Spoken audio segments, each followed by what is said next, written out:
องค์การปกครองเมืองไซเสียดทานครหลวงเวียงจันทน์ร่วมกับห้องการบ้านนาควยใต้และน้องๆนักเรียนพ่อแม่ประชาชนรวมถึงพนักงานบริษัท Small B ได้พร้อมกันสร้างขบวนการออกแห่งงานรวมวันเสาร์แดงอยู่ตามเส้นทางบ้านเสียงดาหาเส้นทาง450 ปีเพื่อสร้างความสะอาดจบงามแก่บ้านเมืองและปลุกระดมบ่ให้มีการทิ่มขี้เหงื่อซาซายตามแคมถนนหนทางนอกจากนี้ก็เพื่อเป็นการคำนับหับตอนให้กับการเลือกตั้งสมาชิกสภาแห่งชาติสุดที่10และสมาชิกสภาประชาชนนครหลวงเวียงจันทน์สุดที่5ให้มีบรรยากาศที่ฟดฟื้นอีกด้วยทางเมืองชัยถาเนาะได้สมทบกับบริษัทสมอบี้และอำนาจปกครองบ้านนาควยใต้พร้อมนั่นก็มีน้องๆนักเรียนที่น่าฮักเนาะของโรงเรียนมิตรภาพลาวเกาหลีเขาห่วงขบวนการวันนี้จุดประสงค์วันนี้ก็คืออนามัยเนาะรักษาสิ่งแวดล้อมเนาะซึ่งว่าขอบเขตดังกล่าวก็มีผลกระทบสิ่งแวดล้อมมาระยะหนึ่งแล้วเนาะเกี่ยวกับกันกลุ่มคนบ่ดีหั่นแหละเนาะทิ่มขี้เหงื่อซาซายอยู่ในตามเส้นทางดังกล่าวนี่เนาะข้าพเจ้าในนามหัวหน้าห้องการศึกษาธิการและกีฬาเมืองไซเสียดถาเนาะมื้อนี้ก็ถือว่าเข้าร่วมขบวนการเฮ็ดความสะอาดอนามัยตามเส้นทางนะแล้วก็เป็นขบวนการหนึ่งที่ว่าได้สร้างปลูกจิตสำนึกให้แก่คนหุ่นนุ่มรักษาความสะอาดแล้วก็เฮ็ดเพื่อส่วนรวมเนาะเฮ็ดเพื่อสังคมขบวนที่2ก็แม่นเพื่อตอบสนองใส่บัตรเลือกตั้งสมาชิกสภาแห่งชาติและก็สภานครหลวงแล้วก็เป็นตัวแบบให้แก่ชาวบ้านชาวนุ่มในคันบ้านและก็บรรดาโรงเรียนเนาะอยู่ในทั่วเมืองไซเสถาที่ได้ตื่นโตสมัครใจเฮ็ดเพื่อสังคมนะเจ้าขอฝากถึงบุคคลเนาะที่อยู่ในสังคมจำนวนหนึ่งที่บ่มีความรับผิดชอบเนาะได้ลักเอาขี้เหงื่อมาทิ่มอยู่เลาะเทียมทางเฮ็ดให้เป็นปัญหาของสังคมเนาะอยากให้มีความตื่นตัวรับผิดชอบช่วยกันบ่ให้ป้าละโดยเฉพาะขี้เหงื่อจำนวนที่ออกมาจากงานเลี้ยงหรือว่าออกมาจากการปลูกสร้างเงินไม้เนาะส่งกลิ่นเหม็นเนาะเฮ็ดให้สภาพแวดล้อมบ่มีความสะอาดและก็บ่มีความจบงามก็อยากให้ประชาชนที่อยู่ในบริเวณเนาะเป็นหูเป็นตาช่วยกันเนาะว่าเป็นผู้ใดที่เอาขี้เหงื่อมาทิ่มใส่กันให้พวกเขาติดตามแล้วก็ได้ตักเตือนหรือว่าการจะตั้งทางบ้านเนาะหรือว่าในสังคมก็ต้องได้ช่วยกันเนาะปกป้องแล้วก็ให้การศึกษาอบรมบุคคลดังกล่าวเนาะข้าพเจ้าอยากขอฝากไปอยู่ในนั้นเนาะเจ้าขอบใจเจ้าเวียงจันทร์จ้าเย้ประจำเขตเลือกตั้งที่1นครหลวงเวียงจันทน์และสมาชิกสภาประชาชนนครหลวงเวียงจันทน์สุดที่5ภายในเมืองสีโคตะบองแม่นคืบหน้าแล้ว80ส่วนห้อยส่วนบางหน้าเวียกที่ยังบ่สำเร็จก็คืออุปกรณ์จำนวนหนึ่งบ่ทันได้ตอบสนองให้แก่หน่วยปนบัตรเลือกตั้งรอท่าจากขันถึงอยู่และจะได้มีการปรับปรุงสถานที่อยู่บางหน่วยเพื่อรับประกันเกมความพร้อมให้แก่การปนบัตรเลือกตั้งส่วนอยู่หน่วยปนบัตรเลือกตั้งของกรมกงกำลังประกอบอาวุธสามารถปฏิบัติสำเร็จ95ส่วนห้อยยังแต่การปรับปรุงสถานที่เวทีและการจัดวางโต๊ะบอลฮับใบยั่งยืนจากผู้ที่มีสิทธิ์ปอนบัตรเลือกตั้งบอลลงคะแนนเสียงให้ถูกต้องตามแผนวาดและระเบียบการคันเทิงบางออกท่านบุญมีไสยวงศ์รองเลขาคณะพรรคเมืองประธานคณะกรรมการปกครองเมืองสีโคตะบองสมาชิกสภาประชาชนนครหลวงเวียงจันทน์สุดที่4หัวหน้าคณะสมาชิกสภาประชาชนนครหลวงเวียงจันทน์ประจำเขตเลือกตั้งเมืองสีโคตะบองรองประธานคณะกรรมการเลือกตั้งขันเมืองสีโคตะบองได้ให้สัมภาษณ์ต่อทีมข่าวโทรภาพนครหลวงเวียงจันทน์ของพวกเฮาในวันที่12กุมภาพันธ์นี้ว่าสำหรับหน้าที่ที่ยังบ่สำเร็จทางคณะกรรมการคณะรับผิดชอบแม้นจะได้สุ่มใส่สืบต่อในการจัดตั้งปฏิบัติให้สำเร็จตามระดับคาดหมายโดยไวพร้อมจะสืบต่อเวียกงานโฆษณาเผยแพร่การเลือกตั้งให้บรรดาบ้านภายใน60บ้านทั่วเมืองโฆษณาผ่านโทรโขงเพื่อรับผู้เข้าใจและร่วมกันเป็นเจ้าการปฏิบัติอย่างตั้งหน้าพร้อมกันนี้ยังให้ฮู้ถึงการกระเกียมหน่วยเลือกตั้งและจำนวนพลเมืองผู้มีสิทธิเลือกตั้งทั่วเมืองว่าโดยอิงใส่บรรดานิติกรรมบรรดาเอกสารต่างๆดังกล่าวทางเมืองพวกเราก็ได้มาหากระเกียมเพื่อขึ้นแผนกำหนดผู้มีสิทธิเลือกตั้งกำหนด หน่วยปฏิบัติเลือกตั้งอยู่ภายในขอบเขตเมืองสกลตะบองของเราและเกี่ยวกับการกำหนดผู้มีสิทธิ์ปฏิบัติเลือกตั้งนี้เนาะสั่งรวมแล้วในทั่วเมืองสกลตะบองของเราทั่วมีทั้งหมดนี่60 บ้านมีบรรดากรมกองนี่ตั้งอยู่ใน7กรมกองแล้วก็มีพลเมืองทั้งหมดมีอยู่135,848 คนเป็นหญิงอยู่68,147 คนแล้วก็ได้มาสั่งรวมคัดจรผู้มีสิทธิ์เลือกตั้งอายุ18 ปีขึ้นไปถือว่ามีทั้งหมดมาฮอดปัจจุบันสามารถสั่งรวมได้มีอยู่ 97,227 คนเป็นหญิง 48,585 คนในนั้นผู้มีสิทธิ์เลือกตั้งตามสัมมโนครัวหรือว่าผู้ที่ได้ขึ้นสัมมโนครัวอยู่ในครอบครัวนั้นถือว่ามีอยู่ 86,875 คนเป็นหญิงอยู่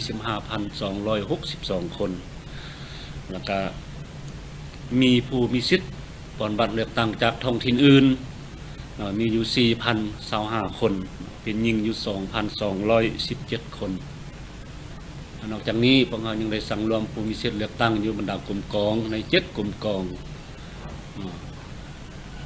มีจำนวนอยู่ 6,327 คนเป็นหญิงอยู่ 1,106 คน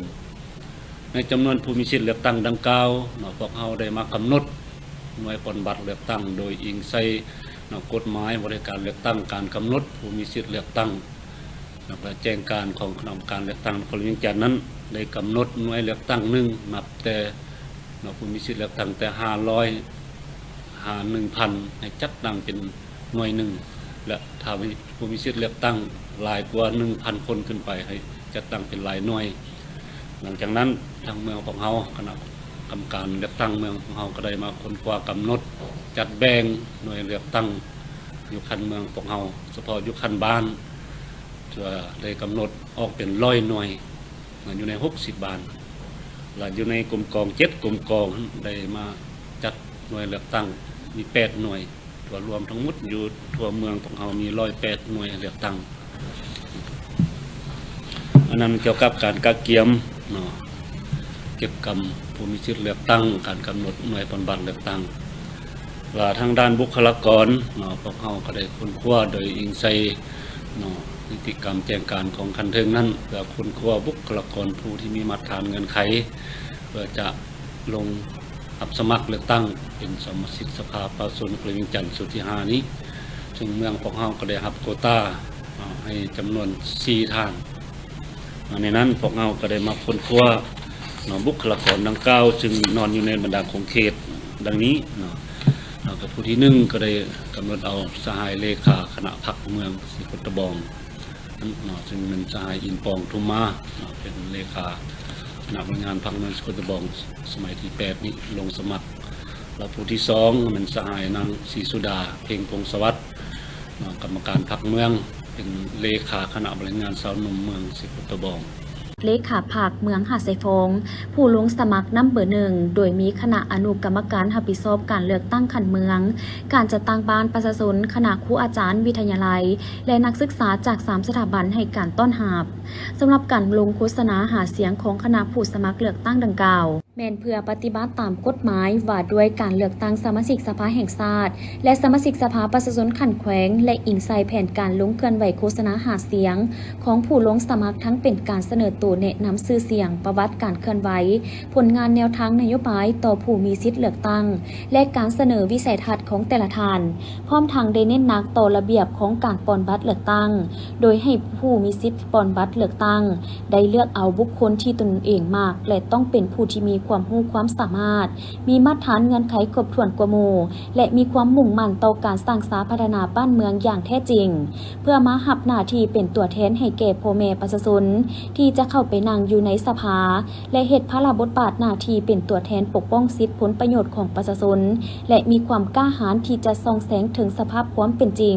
ของสังคมปัญหาปรากฏการณ์หย่อท้อที่เกิดขึ้นและอื่นๆอย่างจริงจังพร้อมกันนี้ก็เพื่อให้สามารถรับประกันได้ต่อ ต่อผู้ที่จะออกไปใช้สิทธิ์ในวันเลือกตั้งมีความโปร่งใสครบถ้วนทั้งรับประกันบ่ให้มีบัตรตายเฮ็ดให้ขบวนการปล้นบัตรดังกล่าวมีความสงบปลอดภัยและดำเนินไปอย่างถูกต้องตามระเบียบกฎหมายว่าด้วยการเลือกตั้งทุกขั้นตอนส่วนในตอนเช้าขณะดังกล่าวแม่นได้เคลื่อนไหวโฆษณาหาเสียงร่วมพบปะกับการจัดตั้งหาบ้านและพ่อแม่ประชาชนอยู่ในกลุ่ม3อยู่ที่วัดบ้านสีฐานใต้เพื่อนำเอาแนวทางการเมืองของภาครัฐและระเบียบการปล้นบัตรไปเผยแพร่ให้พ่อแม่ประชาชนรับทราบส่วนในตอนบ่ายของวันเดียวกันขณะดังกล่าวก็ได้สืบต่อเคลื่อนไหวนำพาหาเสียงอยู่ที่สโมสรวิทยาลัยครูดงคำสร้างโดยมีคณะครูอาจารย์และนักศึกษาจาก3สถาบันเข้าร่วมรับฟัง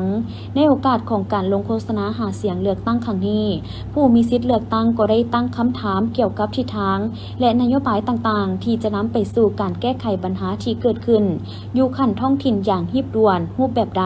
ถ้าหากว่าได้รับการเลือกตั้งให้เป็นสมาชิกสภาประชาชนสุดที่5แล้วและในระยะ5 ปีต่อหน้าจะมีนโยบายติดตามกวดกาแก้ไขแบบใดเพื่อสร้างความโปร่งใสจัดแจงต่อประชาชน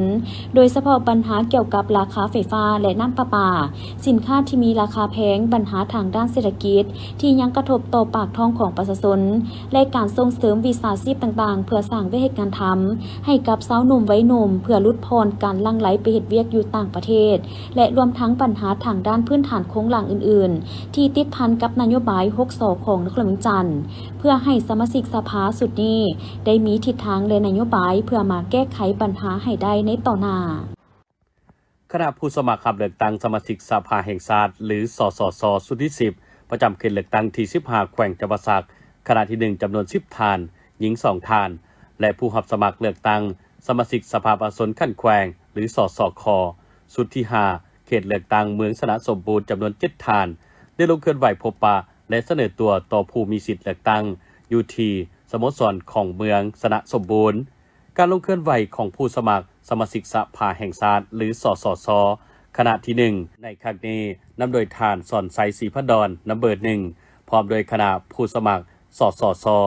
ทั้งหมด9ท่านและผู้สมัครสสคเขตเลือกตั้งเมืองสนะสมบูรณ์7ท่านนำโดยท่านคำศรีลินสวัสดิ์นำเบอร์1พร้อมโดยคณะผู้สมัครจำนวน6ท่าน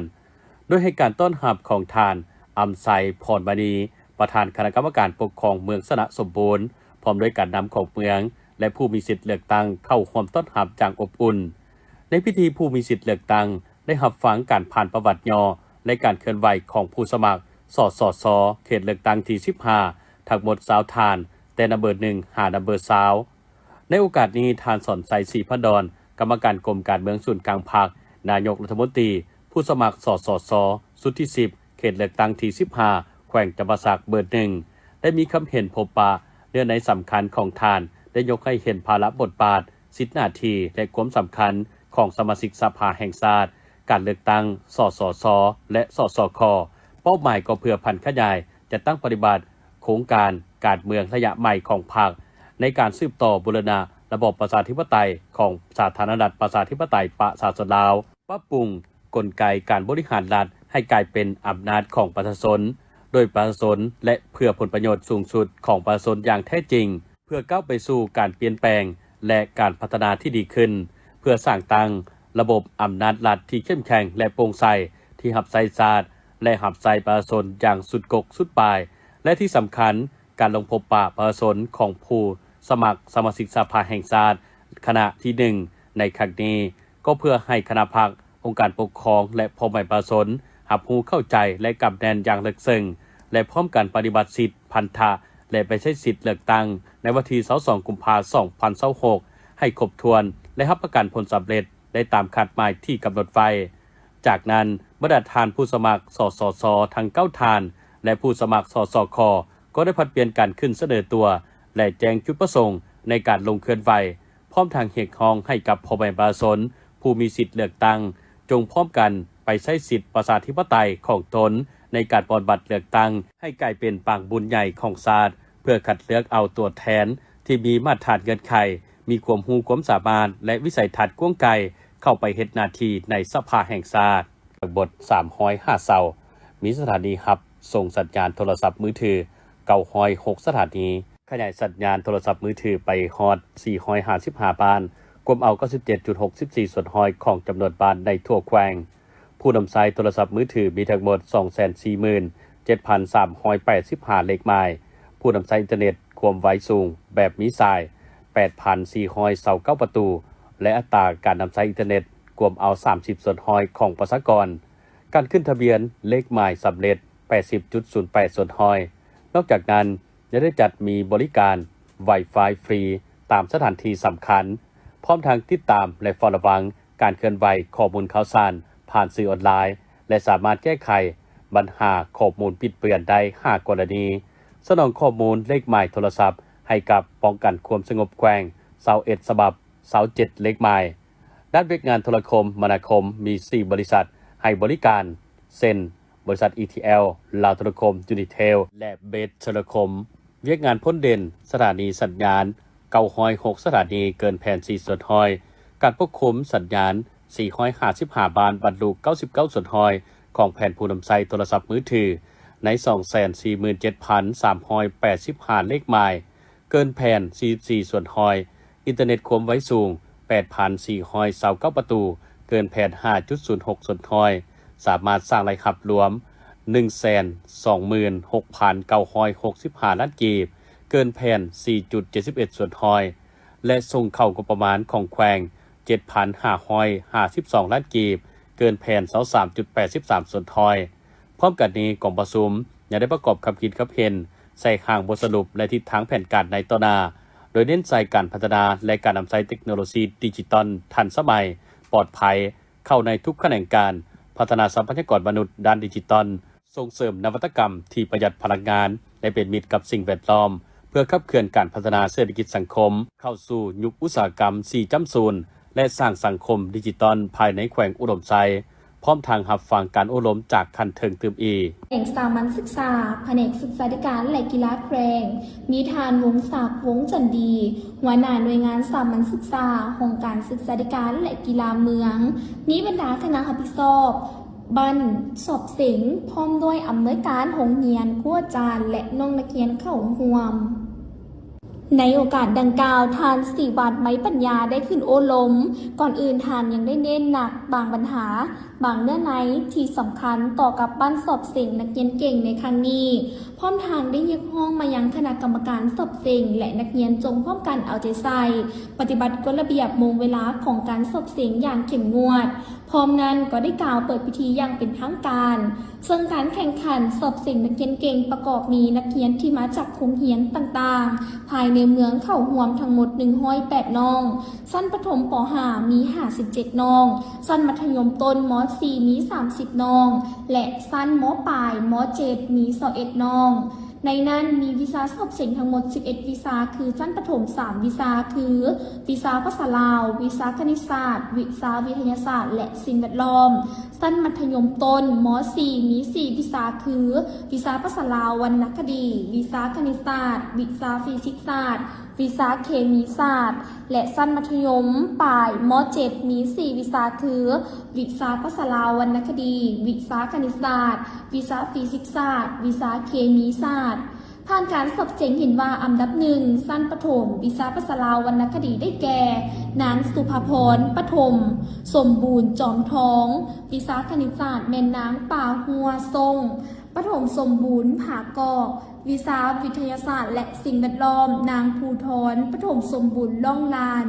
อันดับ1ชั้นมัธยมต้นวิชาภาษาลาววรรณคดีได้แก่นางพุทธดามอต้นจอมทองวิชาคณิตศาสตร์เมนเท้าพุทธสว่างสุริยวงศ์มอต้นจอมศรีวิชาฟิสิกส์ศาสตร์ได้แก่เท้าอนุสรณ์มอต้นจอมศรีวิชาเคมีศาสตร์ได้แก่นางนัตยานันทวงศ์มอต้นจอมทอง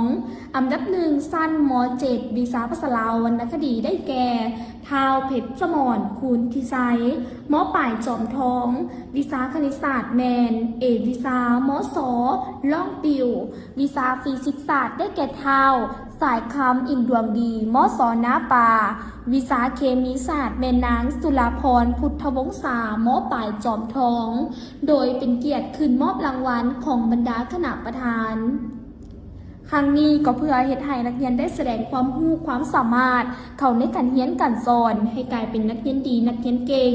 ทั้งเป็นการโต้โฮมความสามัคคีแลกเปลี่ยนบทเรียนซึ่งกันและกันเพื่อปรับปรุงคุณภาพการศึกษาให้ดีขึ้นเทื่อละก้าวพร้อมเดียวกันนั้นก็ยังเป็นการคัดเลือกเอาตัวแทนนักเรียนเก่งชั้นป .5 ม .4 ม .7 ขันเมืองเพื่อเข้าร่วมแข่งขันสอบเสียงนักเรียนเก่งในระดับขันแขวงตื่มอีกปานี้อย่าถอดตู้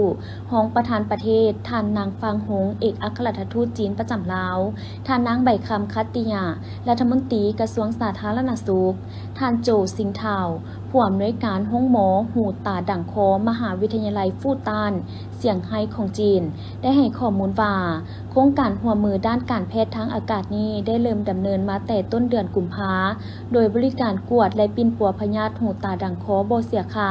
ให้แก่ประชาชนลาวที่ห้องหมอมหาสดนอกจากการบริการกวดปิ่นปัวแล้วยังมีกิจกรรมเผยแพร่ความรู้ด้านสุขภาพและการฝึกอบรมให้แก่บุคลากรการแพทย์ลาวมาฮอดปัจจุบันมี629คนได้รับการกวดสุขภาพในนั้นมี46คนได้เข้าร่วมการผ่าตัดในโครงการในพิธีท่านนางใบคำคัตติยาได้กล่าวขอบใจต่อภาครัฐและประชาชนจีนและกล่าวว่ากิจกรรมดังกล่าวบ่เพียงแต่เป็นการบริการทางการแพทย์เท่านั้นแต่ยังสร้างความหมายทางด้านมนุษยธรรมและเสริมขยายมิตรภาพลาวจีนช่วยเฮ็ดให้ประชาชนในเขตทางไกลซอกลีกได้รับการบริการทางด้านการแพทย์ที่ทันสมัยและมีคุณภาพที่นำเอาเทคโนโลยีใหม่มาพัฒนาเวียกงานสาธารณสุขในสปป.ลาวในโอกาสนี้ท่านนางฟังหงได้กล่าวว่าห้องปิ่นปัวทางอากาศ4909นี้แม่นเที่ยวทำอิฐของจีนอยู่ต่างประเทศที่สะท้อนให้เห็นถึงมิตรภาพอันลึกซึ้งและความห่วงใยอย่างแท้จริงของประชาชนจีน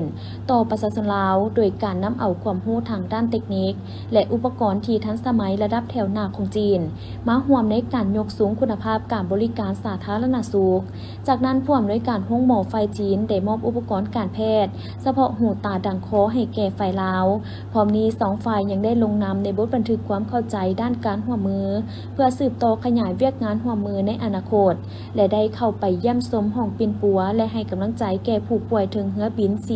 4909มโหสถผู้รับสมัครเลือกตั้งเป็นสมาชิกสภาแห่งชาติสุดที่10ประจำเขตเลือกตั้งที่1นครหลวงวิจันทร์หน่วยที่1ประกอบมี5ทาน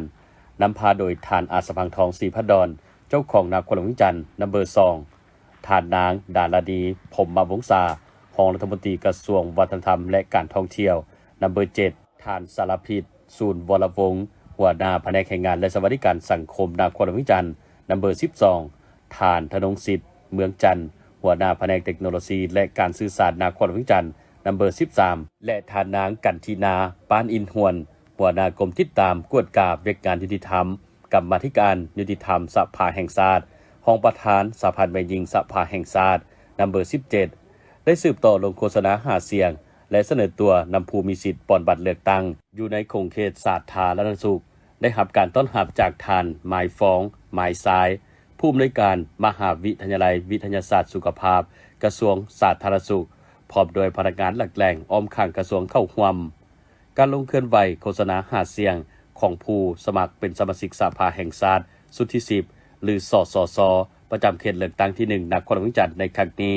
ผู้สมัครแต่ละท่านได้ผลัดเปลี่ยนกันเสนอประวัติการเคลื่อนไหวของตนเองและวิสัยทัศน์แนวทางและการพัฒนาประเทศชาติเพื่อให้ผู้มีสิทธิ์ปอนบัตรเลือกตั้งได้รู้จักและเข้าใจแจ้งถึงผู้ที่ลงสมัครรับเลือกตั้งเสนอผลงานที่พ้นเด่นในการประกอบส่วนเวียกงานต่างๆบ่ว่าจะอยู่ในองค์การจัดตั้งภาครัฐและหัวหน่วยธุรกิจทางนี้ก็เพื่อให้ผู้มีสิทธิ์ปอนบัตรเลือกตั้งได้ใช้สิทธิ์ของตนเลือกเอาผู้แทนที่มีคุณภาพและได้มาตรฐานแน่ใส่ให้ผู้มีสิทธิ์ปอนบัตรเลือกตั้งพร้อมกันไปใช้สิทธิ์ปอนบัตรอยู่หน่วยปอนบัตรของตนในวันที่22กุมภาพันธ์2026นี้อย่างพร้อมเพรียงการลงเคลื่อนไหวโฆษณาหาเสียงในครั้งนี้เป็นไปตามกฎระเบียบหลักการกฎหมายและรัฐธรรมนูญของสาธารณรัฐประชาธิปไตยประชาชนลาวโดยการเลือกตั้งสมาชิกสภาแห่งชาติและสมาชิกสภาประชาชนขั้นแขวงจัดขึ้นทุก5ปีซึ่งเป็นสิทธิ์และเป็นหน้าที่ของพลเมืองลาวทุกคนที่มีอายุแต่18ปีขึ้นไป ากลความมิตรภาพ1นครเมืองจันทร์และด่านพรมแดนความมิตรภาพแขวงหนองคายประเทศไทยได้จัดพิธีเซ็นบทบันทึกการร่วมมือ2ฝ่ายในวันที่12กุมภาพันธ์2026อยู่ที่ด่านสากลความมิตรภาพ1นครเมืองจันทร์เพื่อเป็นการสืบต่อการพัวพันและแลกเปลี่ยนบทเรียนการร่วมมือช่วยเหลือซึ่งกันและกันบนพื้นฐานต่างฝ่ายต่างมีผลประโยชน์และเคารพหลักการกฎหมายของ2ประเทศซึ่งในข้อตกลงแม้นได้เป็นเอกภาพร่วมกันอย่างรอบด้านใน10ข้อการร่วมมือในปี2026คือ 1. 2 ฝ่ายเห็นดีให้ความร่วมมืออำนวยความสะดวกให้มีความคล่องตัวและติดตามการเข้าออกของคนและพาหนะผ่านด่านสากลความมิตรภาพ1นครเมืองจันทร์หาดจังหวัดหนองคาย 2. ฝ่ายจะเพิ่มทวีการติดตามกวดกาแลกเปลี่ยนให้ข้อมูลข่าวสารที่เห็นว่าจะเป็นประโยชน์ซึ่งกันและกันที่เกี่ยวพันกับความสงบปลอดภัยความเป็นระเบียบเรียบร้อยภายในด่านจะร่วมมือกันในการป้องกันสกัดกั้นสิ่งที่ผิดระเบียบกฎหมายและสิ่งต้องห้ามของทั้ง2ฝ่ายพร้อมกันนั้นก็จะเพิ่มทวีในการเฝ้าระวังและประสานงานกันอย่างเป็นปกติต่อการระบาดของพยาธิตามฤดูกาลที่อาจจะเกิดขึ้นในต่อหน้า 3. 2 ฝ่ายจะอำนวยความสะดวกและติดตามการเข้าออกในการขนส่งสินค้าผ่านแดนโดยให้สอดคล้องกับระเบียบหลักการของทั้ง2ฝ่ายในนี้การดำเนินการเอกสารทั้งหมดที่เกี่ยวข้องต้องให้สำเร็จโดยไวและสอดคล้องกับระเบียบการปล่อยรถสินค้าเข้าออกด่านของแต่ละฝ่ายต้องปฏิบัติให้สำเร็จก่อนเวลา 21:30 นาทีของแต่ละมื้อ 4. ทั้ง2ฝ่ายเห็นดีอำนวยความสะดวกและติดตามการเดินทางข้ามแดนด้วยพาหนะส่วนตัวพาหนะประเภทรถเมล์รถโดยสารหรือรถประเภทอื่นๆไปตามระเบียบที่ได้กำหนดไว้ในนี้บริษัทท่องเที่ยวสามารถนำใช้รถบัสผ่านเข้าออกด่านได้บนพื้นฐานถูกต้องตามสัญญาอนุสัญญาว่าด้วยการขนส่งทางบกที่รัฐบาลของ2ประเทศวางออกอย่างเข้มงวดพิธีประกาศแต่งตั้งประธานคณะกรรมการปกครองแขวงบ่อแก้วและมอบรับหน้าที่ระหว่างเจ้าแขวงบ่อแก้วผู้เก่าให้ประธานคณะกรรมการปกครองแขวงบ่อแก้วผู้ใหม่มันจัดขึ้นในวันที่12กุมภาพันธ์2026ที่ห้องว่าการแขวงเข้าร่วมเป็นประธานของพลจตวาเป็นคำพุทธจันทร์แพงกรรมการศูนย์กลางภาคเลขาคณะบริหารงานพรรคแขวงบ่อแก้วมีคณะประจำพรรคแขวงกรรมการพรรคแขวงหัวหน้าแผนกการองค์การรัฐวิสาหกิจ2กองบัญชาการป้องกันศาสตร์ป้องกันความสงบเข้าร่วมในพิธีทานนันทพลลีวัฒนาของหัวหน้ากรมคุ้มครองพนักงานคณะจัดตั้งศูนย์กลางภาคได้ผ่านดำรัสเลขที่818/นยว่าด้วยการแต่งตั้งประธานคณะกรรมการปกครองแขวงบ่อแก้วโดยการแต่งตั้งพลจตวาสุขพจันทร์ศรีลาเพชรเป็นประธานคณะกรรมการปกครองแขวงบ่อแก้วพร้อมทางมอบรับหน้าที่ระหว่างเจ้าแขวงบ่อแก้วผู้เก่าพลจตวาเป็นคำพุทธจันทร์แพงกรรมการศูนย์กลางภาคเลขาคณะบริหารงานพรรคแขวงบ่อแก้วผู้เก่าและพลจตวาสุขพจันทร์ศรีลาเพชรเป็นประธานคณะกรรมการปกครองแขวงบ่อแก้วผู้ใหม่ในโอกาสนี้ทานนางดาวไสเสธาหัวหน้าคณะจัดตั้งแขวงบ่อแก้วได้ผ่านข้อตกลงของประธานคณะกรรมการปกครองแขวงบ่อแก้วว่าด้วยการแต่งตั้งห้องประธานคณะกรรมการปกครองแขวงบ่อแก้ว2ท่านคือท่านคำแสงสุริยาวงศ์และท่านคันทองธรรมวงศ์เป็นห้องประธานคณะกรรมการปกครองแขวงบ่อแก้วและผ่านข้อตกลงว่าด้วยการแต่งตั้งเพิ่มเติมห้องหัวหน้าห้องว่าการแขวงบ่อแก้วโดยแต่งตั้งท่านสมนิกอินทพรมเป็นห้องหัวหน้าห้องว่าการแขวงบ่อแก้วในโอกาสนี้พลจตวาเป็นคำพุทธจันทร์แพงได้มีคำเห็นต่อคณะกรรมการปกครองแขวงบ่อแก้วกองประชุมใหญ่สมัยที่3ของสภาการค้าและอุตสาหกรรมแขวงพงศาลีได้จัดขึ้นในวันที่13กุมภาพันธ์2026ที่ห้องประชุมชั้น5สำนักงานปกครองแขวงโดยการเป็นประธานร่วมของท่านเล็กสุขสันต์ประธานสภาการค้าและอุตสาหกรรมแขวงพงศาลีมีท่านพรไซออนซาห้องประธานคณะกรรมการปกครองแขวงผู้ชี้นำเป็นงานของเขตเศรษฐกิจคัดแขวงมีท่านยินไซดวงพระจันทร์หัวหน้าแผนกอุตสาหกรรมและการค้าแขวงพงศาลีเข้าร่วมมีบรรดาท่านคณะบริหารงานสภาการค้าและอุตสาหกรรมแขวงพงศาลีแขกถึกเชิญและวิชาการที่เกี่ยวข้องเข้าร่วมในกองประชุมท่านเล็กสุขสันต์ได้ขึ้นกล่าวเปิดกองประชุมอย่างเป็นทางการพร้อมทั้งผ่านบทรายงานผลงานการจัดตั้งปฏิบัติเวกงาน3ปีในปี2022-2025และวางทิศทางแผนการ5ปีในปี2026-2030ของสภาการค้าและอุตสาหกรรมแขวงพงศาลีซึ่งสภาการค้าและอุตสาหกรรมแขวงพงศาลี มีคณะบริหารงานทั้งหมด21ฐานยิง1ฐานมีพนักงานประจำ5ฐานยิง4ฐานระยะ3ปีที่ผ่านมาได้ศึกษาอบรมการเมืองแนวคิดให้กับพนักงานและบรรดาสมาชิกของสภาการค้าและอุตสาหกรรมแขวงและสุ่มใส่ยุทธศาสตร์การพัฒนา6เสาคำที่สภาการค้าและอุตสาหกรรมแห่งชาติวางออกปัจจุบันมีงบประมาณการบริหารทั้งหมด195ล้านกว่ากีบโดยได้จัดให้มีการพบปะภาครัฐและเอกชนเพื่อปรับปรุงสภาพแวดล้อมในการดำเนินธุรกิจสุขยูการช่วยเหลือจุฬาวิสาหกิจขนาดน้อยและกลางศูนย์บริการ SME ฮอดปี2025มีหัวหน่วยธุรกิจทั้งหมด 3,597 หัวหน่วยมูลค่าจดทะเบียน 3,413 ตื้อกว่ากีบเทียบใส่ปี2021เพิ่มขึ้น3ส่วนห้อยเอาใจใส่ส่งเสริมผลิตภัณฑ์ลาวโดยการเข้าร่วมวางแสดงสินค้า83ครั้งส่งเสริมเศรษฐกิจภาคพื้นและการลงทุนที่ยืนยงพัฒนาผู้ประกอบการและกิจการไซต์แห่งงานการเข้าถึงข้อมูลข่าวสารและการบริการให้แก่สมาชิกในกองประชุมบรรดาคณะบริหารงานสภาการค้าและอุตสาหกรรมแขวงพวกสลีสุดเก่าได้ขึ้นกล่าวอำลาหน้าที่จากนั้นได้ประกาศรายชื่อคณะบริหารงานสภาการค้าและอุตสาหกรรมแขวงพวกสลีสุดใหม่รวมมี26ฐานยิง1ฐานคณะประจำ7ฐานโดยในนี้ได้เป็นเอกสารการเลือกเอาฐานเล็กสุขสันต์เป็นประธานฐานสมจิตคูณ4เฮืองและฐานวิสัยพรหมวิธรรมเป็นห้องประธาน